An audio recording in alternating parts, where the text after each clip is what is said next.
कह रहा है मिश्र धातु एलोय। क्या है मिश्र धातु? क्या होता है? अभी तो हम पढ़ा रहे थे कि धातु को मिश्र धातु बना देंगे। धातुओं में मतलब कि शुद्ध धातुओं में हम कुछ फेंट देंगे तो वो बच जाएगा खराब होने से, है ना। तो एक्चुअली वो क्या होता है मिश्र धातु? तो कह रहा है कि दो या दो से अधिक धातुओं अथवा एक धातु और एक अधातु का समांगी मिश्रण क्या कहलाता है? मिश्र धातु कहलाता है। माने दो गो अलग अलग धातु को भी फेंट दें, ठीक है, या फिर दो गो अलग अलग अधातुओं को फेंट दें उसी में, या फिर धातु हो या अधातु हो, ये दोनों मिला दी जाए। तो इस तरीके से मिला के जब उनका समांगी मिश्रण बनाया जाता है, यानी अच्छा से जब मिश्रण बनाया जाता है, तो उसी को क्या कहा जाता है? मिश्र धातु कहा जाता है। एक नया चीज बनेगा कि नहीं बनेगा? मिश्र धातु कहा जाता है। उदाहरण में क्या है?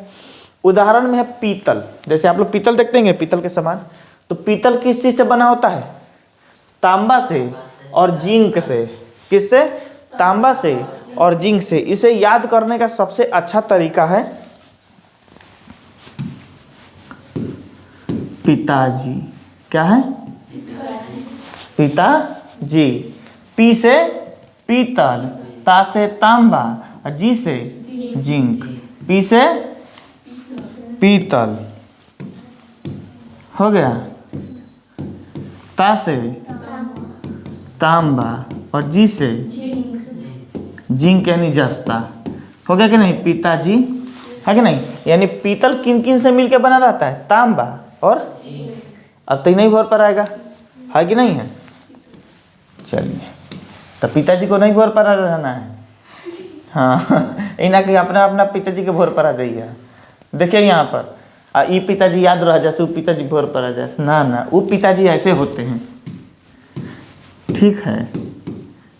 हाँ, ये पिताजी ऐसे हैं, ठीक है। दोनों पिताजी के लिखने का तरीका क्या है?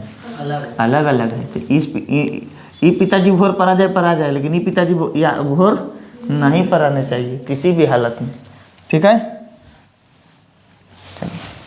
अब यहाँ पर देखिए, अब ये भी पूछ लेता है परीक्षा में आपसे कि जो पीतल बनाइएगा उसमें कौन कितना % होता है।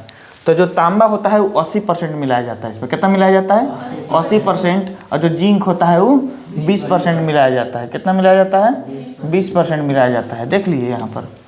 अब कहता है इसका उपयोग, तो जो तांबा है उसका उपयोग कहाँ कहाँ होता है? तो हमको मालूम है, हम लोग तांबा के बर्तन का उपयोग करते हैं। बहुत नल लगता है ना, नल, पीतल तांबा वगैरह उसमें लगा रहता है। कारतूस बंदूक के गोली बनाना रहता है तो उसमें तांबा का गोली रहता है, ठीक है। पीतल का गोली रहता है। तो देखिए एगो पीतल मारम ना तो एकदम पूरा शरीर पीतल से भर दे, मतलब पूरा देह में गोली मार दे, है कि नहीं है? तो पीतल वही पीतल है। अब देखिए ब्रॉन्ज मेडल सुने हैं कि फलाने को ब्रॉन्ज मेडल मिला हुआ है। क्या मिला है? ब्रॉन्ज मेडल मिलता है। ब्रॉन्ज यानी ब्रास, कांसा। क्या होता है? कांसा, ठीक है। समझिएगा क्या होता है, देखिएगा।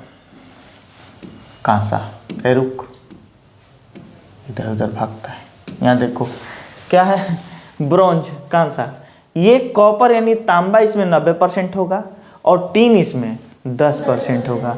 यानी तांबा में यदि हम टीन मिला दें तो वो बन जाएगा क्या? ब्रॉन्ज। अब तांबा सुरक्षित रहेगा, तांबा खराब नहीं होगा। तो तांबा को बनाने के लिए इसमें क्या लगा दिए हम? बचाने के लिए टीन पर लगा दिए। और ये 90% तांबा और 10% टीन। क्लियर हो गया?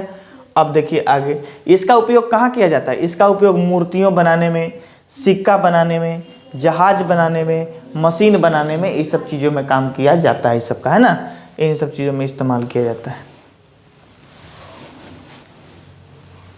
चलिए, अब है सोल्डर। क्या है?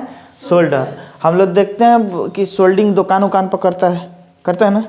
तो एगो में से रहता है मटेरियल, एगो गरम का लोहा, उसको उसमें सटाते जाता है, वो गल के उजर उसके एथी में आ जाता है, फिर जाके तार पर रख देगा, तार को चिपका लेगा, है ना। तो सोल्डर, हाँ सोल्डर। तो उसमें क्या रहता है? टीन और शीशा। उसमें क्या रहता है? तोरा नींद लग रहा है रे? आए हम कथा कही तनी, ए ससुरा तोरा नींद लगते ही हुआ रे? बताओ तो, हाई क्या है? क्यों नहीं लग रहा है?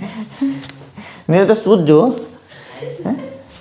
जाओ बेड में रूम में सूत जाना, जाओ, उसमें सब व्यवस्था सूत लेना। यहाँ देखो, यहाँ क्या है, टीन 50% है, 50% शीशा मिलाया जाता है। ठीक है, इसका उपयोग धातुओं एवं विद्युत तारों को जोड़ने में किया जाता है। अभी कोई डाउट है इस पे? चलिए, अब क्या है, ड्यूरालुमीन। क्या है? ड्यूरालुमीन। ड्यूरालुमीन क्या होता है? तो ड्यूरालुमीन जो होता है वह एल्यूमिनियम, उसमें 95% मिलाया जाता है, कॉपर 3% मिलाया जाता है, मैग्नीज 1% और मैग्नीशियम ½ और सिलिकॉन भी ½ इस इतना सामान मिलाया जाता है तो एगो क्या बनता है, ड्यूरालुमीन बनता है। क्या बनता है? ड्यूरालुमीन बनता है। यानी यहाँ पर एल्यूमिनियम सबसे ज़्यादा रहता है। इसका मतलब है हम एल्यूमिनियम को बचाना चाहते हैं। किसको बचाना चाहते हैं? तो उसमें फेंट दिए क्या हम, 3% कॉपर। कितना परसेंट? 3% कॉपर, फिर 1% मैग्नीज, 1% मैग्नीज, ½ मैग्नीशियम, ½ सिलिकॉन हम फेंट दिए उसमें। कोई दिक्कत है? अब देखिए यहाँ पर कह रहा है कि इसका उपयोग कहाँ किया जाता है, ड्यूरालुमीन का। तो ड्यूरालुमीन का उपयोग किया जाता है वायुयान के ढांचे बनाने में। जो बड़ा बड़ा जहाज जाता है ना, उसका जो संरचना बनाया जाता है उसमें क्या उपयोग किया जाता है, ड्यूरालुमीन का। रसोई घर के सामान में, रसोई घर में जो सामान सब होता है उसमें, स्वचालित वाहनों में, ऑटोमेटिक जो गाड़ी सब चल रहा है उस सब में इसका इस्तेमाल किया जाता है। उसके पार्ट्स के निर्माण के लिए क्या किया जाता है, इसका इस्तेमाल किया जाता है। उम्मीद है समझ में आ गया बात। अब है स्टेनलेस स्टील, लोहा। अब इसमें देखिएगा, स्टेनलेस स्टील जो इस्पात जो होता है उसमें मिलाया जाता है लोहा रहता है, लोहा रहता है और कार्बन रहता है। क्या रहता है? निकेल रहता है। ये सब मिला के उसको बनाया जाता है। समझिएगा, कहता है लोहा के साथ निकेल और क्रोमियम, क्या निकेल और क्रोमियम मिलाने पर हमें स्टेनलेस स्टील प्राप्त होता है। उसके साथ क्या क्या मिलाने पर स्टेनलेस स्टील प्राप्त होगा, बोलिए? लोहा के साथ क्या, निकेल और क्रोमियम। निकेल और क्रोमियम, निकेल और क्रोमियम मिला देते हैं तो हमें स्टेनलेस स्टील मिल जाता है।